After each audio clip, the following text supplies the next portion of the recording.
अस्सलाम वालेकुम भाइयों बहनों। जून 2025 का महीना जनूबी एशिया की तारीख का वो मोड़ था जिसने खित्ते की सियासत और ताकत का रुख हमेशा के लिए बदल दिया। 21 जून को भारत ने 1960 के आलमी सतह पर तस्लीम शुदा तारीखी मुआहदे इंडस वाटर ट्रीटी को एकतरफा तौर पर खत्म करने का ऐलान कर दिया। 65 साल ये मुआहदा पाकिस्तान और भारत के दरमियान अमन की जमानत था, जिसने दरियाओं को दोनों ममालिक के लिए जिंदगी की जमानत फराहम की थी। मगर अब पानी मुश्तरका वसीला नहीं बल्कि एक नया जंगी मैदान बन चुका है। आज की इस खसूसी किस्त में हम इसी वाटर शोडाउन का तफसीली जायजा लेंगे। हम समझेंगे कि भारत ने इस मुआहदे को क्यों खत्म किया, पानी को जंगी हथियार के तौर पर कैसे इस्तेमाल किया जा रहा है और पाकिस्तान इस बड़े चैलेंज से कैसे निपटेगा। मैं हूं डॉक्टर फरहान विर्क और आप देख रहे हैं आजाद मेंट्री। जून 2025 में भारत ने वाज़े अल्फाज में इंडस वाटर ट्रीटी को नाकाबिले अमल करार देकर खत्म कर दिया। भारत ने पहले अप्रैल में मुआहदे की मुअत्तली का ऐलान किया, फिर मई में इसको इल्तवा में डाला और बिलाहिर जून में मुकम्मल खत्म कर दिया। पाकिस्तान ने फौरी तौर पर आलमी बैंक के साथ तहरीरी एहतजाज किया, मगर आलमी बैंक खामोश रहा। ट्रीटी की मुअत्तली के अगले ही दिन पाकिस्तानी करेंसी मार्केट में रुपए की कदर में 1.4% कमी देखी गई, जबकि भारत में ज़रई मार्केटों का जो सट्टा होता है जिसे फ्यूचर्स कहा जाता है उसमें 7% इजाफा हुआ। भारत ने इस कदम को दहशतगर्दी का नतीजा करार दिया, मगर आलमी क़वानीन के माहिरीन ने भारतीय जवाज को कानूनी तौर पर कमजोर करार दिया। इंडस वाटर ट्रीटी के खात्मे का ऐलान होते ही पाकिस्तान के हेडमराला बराज पर पानी की सतह अचानक 12% तक गिर गई, जिससे नीलम वैली में एहतजाजी मुजाहरे शुरू हो गए। पाकिस्तानी किसानों को अचानक मालूम हुआ कि पानी अब एक बुनियादी हक नहीं बल्कि ताकत और रीजनल स्टेबिलिटी का मैदान बन चुका है। अब ये जो इंडस वाटर ट्रीटी है, इसका मुआहदा 1960 में वर्ल्ड बैंक की मदद से किया गया था। इसके तहत 3 दरियाओं सिंध, झेलम और पंजाब के पानी पर पाकिस्तान का हक तस्लीम किया गया। भारत इस मुआहदे को एकतरफा तौर पर खत्म नहीं कर सकता था, लेकिन भारत ने बुनियादी हालात की तब्दीली का एक कमजोर कानूनी जवाब पेश किया। पाकिस्तान ने फौरी तौर पर PCA और आलमी अदालत इंसाफ से रुजू किया। इस सब के बावजूद भी भारत ने फौरी तौर पर अपने नए डैमों और स्टोरेज मंसूबों को तेजी से बनाना शुरू कर दिया है। भारत ने किशन गंगा, जो कि 350 मेगावाट का है, बगलेहाल 900 मेगावाट, रतले 850 मेगावाट, सवालकोट 1856 मेगावाट और रामबन पंप स्टोरेज 2.4 गीगावाट के मंसूबों को इंतहाई तेजी से आगे बढ़ाया। मकसद वाज़ेह था कि पाकिस्तान की तरफ जाने वाले दरियाओं के पानी को मुकम्मल तौर पर कंट्रोल किया जाए। पाकिस्तान के लिए सबसे बड़ा खतरा भारतीय हुकूमत की RSS तंजीम की 100 साला तकरीब भी है, जो कि अक्टूबर 2025 में मनाई जाएगी। RSS इस मौके पर शताब्दी का उपहार यानी कि एक सदी के तोहफे की बात कर रही है।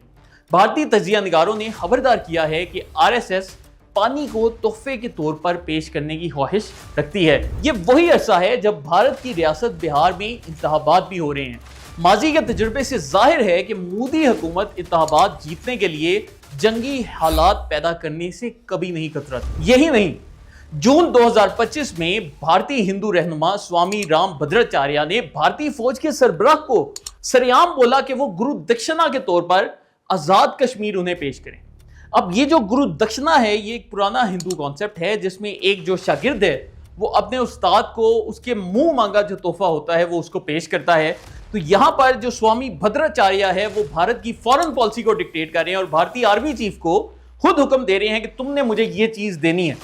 अब भारतीय जनरल ने इस मुतालबे पर मुनासिब जवाब देने का ऐलान भी किया। तो वाज़ेह तौर पर देखा जा सकता है कि मजहब, सियासत और फौज का ये इम्तिजाज पाकिस्तान के लिए बतौर खतरा सामने आ रहा है। पानी को जंगी हथियार बनाने का भारत का मंसूबा अब बिल्कुल वाज़ेह है।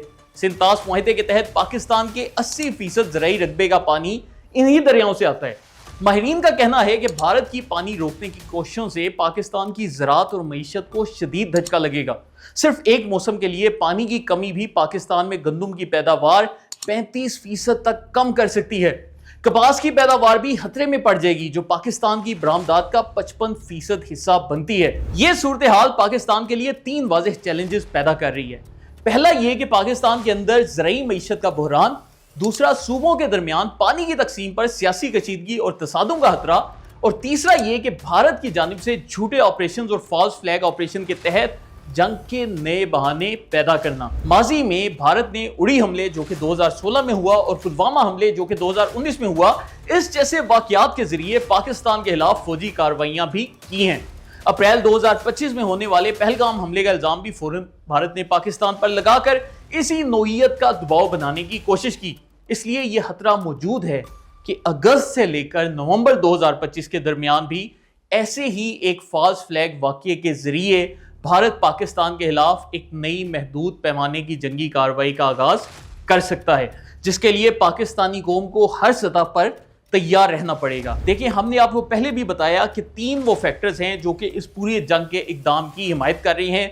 नंबर 1 ये कि आरएसएस की 100 साला सालगिरह, नंबर 2 ये कि बिहार इलेक्शंस, और नंबर 3 ये कि मोदी को जो आलमी सतह पर हजीमत का सामना करना पड़ा है, अगर वो इससे निकलना चाहता है तो इसका उसके पास वाहिद ऑप्शन यही है कि पाकिस्तान के साथ एक नया जंगी महाज खोला जाए और फिर पाकिस्तान से जंग कर अपनी जो खोई हुई इज्जत है उसको वापस बहाल करने की कोशिश की जाए। यहाँ पाकिस्तान के लिए भी जरूरी है कि वो भारत की तरफ से ऐसी किसी भी सूरत हाल के लिए फौरी तौर पर तैयारी करे।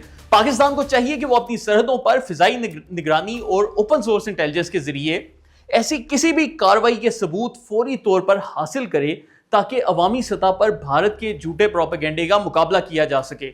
अगर हम इसी पहलगाम के वाकये के ऊपर भी गौर करें तो यहाँ पर पाकिस्तान के जो वॉलंटियर्स थे उन्होंने ओपन सोर्स इंटेलिजेंस का इस्तेमाल करते हुए चंद ही रोज में भारत का जितना भी पहलगाम वाकये के ऊपर प्रोपेगेंडा था वो पूरे का पूरा बेनकाब किया। अगर आप तफसील के साथ देखें तो हमारे ही वॉलंटियर्स ने सबसे पहले वो FIR हासिल की जो कि उस वाकये के 20 मिनट के अंदर जो सी है दर्ज की गई। हालांकि पुलिस जो सी है उसको उस वाकये तक पहुंचने में 1 घंटा लगा, लेकिन FIR वाकये के 20 मिनट के अंदर दर्ज हो गई। ये कैसे मुमकिन होता है? ये सब ओपन सोर्स इंटेलिजेंस से हासिल किया गया। इसी तरह हमें यह भी पता चला कि पहलगाम वाकये से हफ्ता पहले भारत ने वहां पर जो चौकी थी वो भी अपनी जगह से हटा दी थी। तो ये जो ओपन सोर्स इंटेलिजेंस है, इसके लिए फौज या रियासती मशीनरी की बजाय जो एक आम पाकिस्तानी है वो अपना किरदार अदा कर सकते हैं, जो कि माजी में भी करते रहे हैं, और इससे आप लोग भी इसके लिए ट्रेनिंग हासिल कर सकते हैं। इसी तरह ही पाकिस्तान को पानी के हवाले से फौजी दिफा को भी मजबूत बनाना होगा। पाकिस्तान के दिफाई मंसूबा साजों को चाहिए कि वो दरियाए चनाब, जेहलम और सिंध पर वाक़े अहम तरीन तनसीबात जैसे रड़तले डैम, किशन गंगा और सवालकोट डैम की कड़ी निगरानी करें। ज़रूरत पड़ने पर इन डैमों के इंफ्रास्ट्रक्चर को ऐसे महसूस फौजी ऑपरेशन के जरिए निशाना बनाया जा सकता है जिससे इंसानी जानों का नुकसान कम से कम हो, लेकिन भारत की पानी रोकने की कोशिशों को भी नाकाम बनाया जा सके। पाकिस्तान के लिए सबसे अहम पहलू कानूनी और सफारती महाज है। पाकिस्तान को international court of justice, PCA और UN सिक्योरिटी काउंसिल जैसे इदारों में भारत के इस एकतरफा इक़दाम के खिलाफ कानूनी चाराजोई शुरू करनी होगी। अब तक की जो अपडेट है वो ये है कि पाकिस्तान ने इंटरनेशनल कोर्ट ऑफ जस्टिस में बाकायदा इस मामले पर केस भी दायर किया, जिस पर भारतीय मौक़िफ़ ये था कि चूंकि ये एक बायलैटरल ट्रीटी है इंडिया और पाकिस्तान के दरमियान, लिहाजा इंटरनेशनल कोर्ट ऑफ जस्टिस के दायरे इख्तियार में नहीं आती। लेकिन यहाँ पर इंटरनेशनल कोर्ट ऑफ जस्टिस ने बोला कि चूंकि ये ट्रीटी बायलैटरल है और दोनों मुल्कों के मजमूई इत्तेफाक या उनके निफाक की वजह से इसका फैसला होगा, लिहाजा हमारी जुरिस्डिक्शन इस ट्रीटी पर मौजूद है, क्योंकि पाकिस्तान ने भारत के साथ इंडस वाटर ट्रीटी कैंसिल करने पर इत्तेफाक नहीं किया। तो ये जो हैग कोर्ट की रूलिंग आई है, ये पाकिस्तानी हुकूमत की काफ़ी बड़ी कामयाबी है और इस वजह से भारत को काफ़ी हजीमत का सामना करना पड़ रहा है। लेकिन वो अभी भी बज़िद हैं कि हमने इस रूलिंग के बावजूद भी, हालांकि अभी इसके ऊपर केस भी रन होगा, लेकिन हम इसके बावजूद भी इंडस वाटर ट्रीटी की अहद चिकनी करेंगे। अब आलमी बैंक और आलमी माहौलियाती इदारों को भी इस तनाज़े में शामिल करना जरूरी है। पाकिस्तान ने आलमी बैंक से बात की, लेकिन उनके जो सरबराह हैं अजीत बंगा, वो भारतीय शहरी हैं, लेकिन इसके बावजूद भी उन्होंने पाकिस्तान के मौक़िफ़ की कम से कम हिमायत की है। लेकिन अभी तक आलमी बैंक ने कोई बहुत ही मजबूत किस्म का जो स्टैंस है वो नहीं लिया, जो कि उनको लेना पड़ेगा और इसके लिए पाकिस्तान को प्रेशर डालना चाहिए। पाकिस्तान को चाहिए कि वो इस तनाज़े को सिर्फ दो तरफा नहीं बल्कि आलमी सतह पर एक इंसानी और माहौलियाती खतरे के तौर पर पेश करे। सिफारती महाज पर पाकिस्तान को फौरी तौर पर चीन, तुर्की, सऊदी अरब, खलीजी ममालिक और OIC जैसे इत्तेहादियों के साथ मिलकर मुश्तरका हिकमत अमली तश्कील देना होगी। इसी तरह आलमी सतह पर भी इन ममालिक को मुतहरिक करना होगा जो कि पानी की किल्लत का शिकार हैं, ताकि भारत पर सिफारती दबाव बढ़ाया जा सके। मुल्की सतह पर पाकिस्तान को फौरी तौर पर पानी के नए ज़खायर जैसे दयामीर भाषा डैम, मोहम्मद डैम और इसके अलावा हमने स्वां डैम के ऊपर भी वीडियो बनाई थी, आपने देखी होगी, इस जैसे बड़े आबी मंसूबे जल्द मुकम्मल करने होंगे। पाकिस्तानी अवाम और ज़राअत को बचाने के लिए कौमी सतह पर ड्रिप इरिगेशन और पानी के बेहतर इस्तेमाल की तकनीकों पर जोर देना होगा। आखिर में सबसे अहम किरदार हमारे शहरियों का है। پاکستان کی دفاعی صلاحیت اب صرف فوج اور ریاستی اداروں تک محدود نہیں، ہر شہری کو چاہیے کہ وہ پانی کے وسائل کے بارے میں آگاہی حاصل کریں اور اس قیمتی وسیلے کو بچانے میں اپنا کردار ادا کریں۔ بھارت کی جانب سے دریاؤں کا پانی روکنے کے لیے اربوں ڈالر کے منصوبے، کئی دہائیوں کی منصوبہ بندی، لاکھوں لوگوں کی جبری نقل مکانی اور شدید ماحولیاتی تباہی کے باوجود اگر فرض کریں کہ بھارت کبھی اس مرحلے کے قریب پہنچ گیا کہ وہ پاکستان کے 3 دریاؤں کا پانی مکمل طور پر چھین لے، ایسی صورت میں پاکستان صرف 10 منٹ کے اندر اپنے long range naan contact percent missile حملوں کے ذریعے بھارت کے ان تمام بڑے ڈیموں اور ہائیڈرولوجیکل انفراسٹرکچر کو مکمل طور پر تباہ کرنے کی بھی بھرپور صلاحیت رکھتا ہے۔ یہ 10 منٹ کا مختصر لیکن شدید نوعیت کا حملہ نہ صرف بھارت کے اربوں ڈالر کے انفراسٹرکچر کو فوری طور پر تباہ کر دے گا، بلکہ اس کے نتیجے میں پیدا ہونے والا پانی کا شدید سیلاب بھارتی علاقوں میں ایک وسیع پیمانے پر انسانی اور معاشی تباہی بھی لا سکتا ہے۔ بھارت نے یہ تمام تعمیرات پاکستان کے شدید ترین اعتراضات کے باوجود کی، لیکن وہ یہ بھول گیا ہے کہ یہ ساری تعمیرات پاکستان کے میزائلوں کی براہ راست رینج کے اندر ہیں۔ اگر ضرورت پڑی تو اس پہلے حملے کے فوراً بعد دوسرا حملہ بھی کیا جا سکتا ہے، جس میں بھارت کے موجودہ ہریکے اور مادھوپور ہیڈ ورکس کو نشانہ بنایا جائے گا، جو کہ پہلے ہی ہمارے توپ خانے یعنی کہ ہماری آرٹلری کی رینج کے اندر ہیں۔ یاد رکھیں کہ جس کھیل کو بھارت شروع کرنے کا سوچ رہا ہے، اسے مکمل کرنے کی بھرپور صلاحیت پاکستان کے پاس موجود ہے۔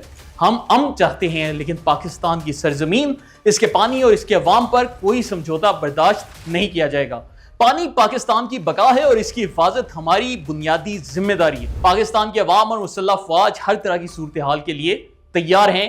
یہ واضح پیغام ہے کہ بھارت کو پانی کے مسئلے پر ذمہ داری اور دانش مندی کا مظاہرہ کرنا ہوگا، ورنہ تاریخ اس بات کی گواہ ہے کہ ہر جارحانہ اقدام کا بھرپور جواب پاکستان نے ہمیشہ دیا ہے اور آئندہ بھی دے گا انشاءاللہ۔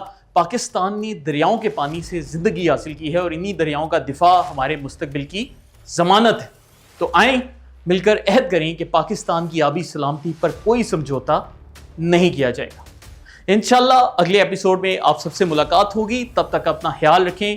پاکستان زندہ باد۔ اللہ حافظ۔